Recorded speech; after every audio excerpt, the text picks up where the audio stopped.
It's working? Great. Hi everyone, this is Eslam Ali from Egypt and I'm here to talk to you about Emotions Arena board game. So this game is made for the middle management level who work in the governmental entities and private companies in the Gulf area, especially for the people who want to know more about emotional intelligence and how to use it and when to use it. Okay, so we created the Emotions Arena to fill the gap in the market about practices for the emotional intelligence during our workshops. So basically we had many workshops that tackles emotional intelligence but without any practice. That's why we created the Emotions Arena based on the request of clients and employees. We created this game to fill the gap between the practice during the workshop and the game itself. So participants can practice their own knowledge and their own skills regarding the emotional intelligence during the game by answering questions, playing against each other, and using augmented reality to face the monsters and solve the scenarios. So back in the days about Emotions Arena, there was a realm called Asadina. The realm there was 5 monsters roaming the city and they're defying everyone. That's why we call the champions to help us out to understand these monsters. We have Zeus, we have Poseidon, Ares, and Hades. And the monsters are Medusa, Cyclops, Cerebros, the Sphinx, last but not least, Pegasus. That's why we call these champions to come and help us defeating these monsters by understanding them and trying to calm them down.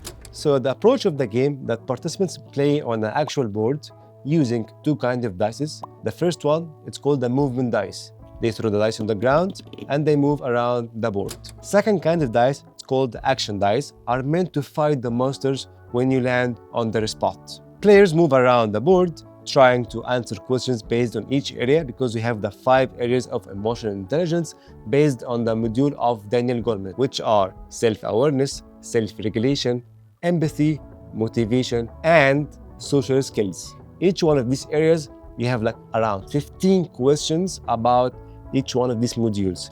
Players roam around the board trying to answer many questions as they can so they can gain points or coins, try to help them play the game. Second thing, you have scenarios, which are related to the monsters. So when you face a monster, you have to solve the scenario and answer the right question using the action dice. So these dice are meant to fight the monsters or defeat yourself against the monsters, or to gain coins, or to buy an action card, which is called the magic box or the magic cards. The pointing system in the game is when the players defeat a monster, they earn a gem. When they collect the 5 gems, they win the game.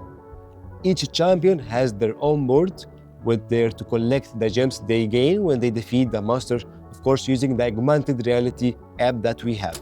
They use the app to scan the board. When they scan the board, the monster will appear in front of them and they have 5 kinds of scenarios. They choose 1 to 5, then they read the scenario and they answer it. Based on their answer, whether that monster is gonna attack them or it's gonna be defeated, which is the point of the game. When they defeat a monster, they're gonna gain a gem to put it on their board. The first champion who finishes and defeats the 5 monsters will win the game. Using the action cards or the magic box can help the players to overcome the power of the monsters or try to defeat other players, like stealing cards, stealing gems, stealing coins, or at least freeze them not to play. And they can use it to their own benefits, like moving around the board or facing the monster directly without using the movement dice or the action dice. Based on the learner's experience and feedback, the game was enjoyable.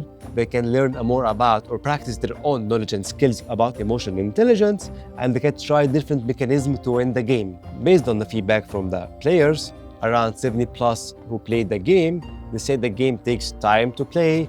They need to learn more about emotional intelligence before playing so they can practice their skills, and was excited to try the augmented reality part. And of course, teasing players around using the action cards to make them win over other players. So based on the pilot and the testing phase, the results were amazing.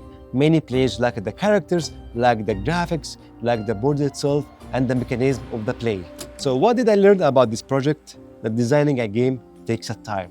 It took me like almost a year to finish this game, to learn from the experts in the L&D about emotional intelligence, to work with the graphic designers, to work with the developers for the AR, and of course, testing the game in different mechanisms and different dynamics. What's next about my project? I need to scale it up to add more gamified elements like digital components to make the game more fun. And instead of using the action cards or using the areas card, you can use like a digital link to put their answers and the questions on it, so the participants can easily see the questions on the screen, like to learn from all the group instead of one player. At the end, Emotions Arena, it's a wonderful game to test your knowledge and skills about emotional intelligence, trying different mechanisms and dynamics, and using augmented reality during the game. So if you want to test your knowledge about emotional intelligence, Emotions Arena is the solution.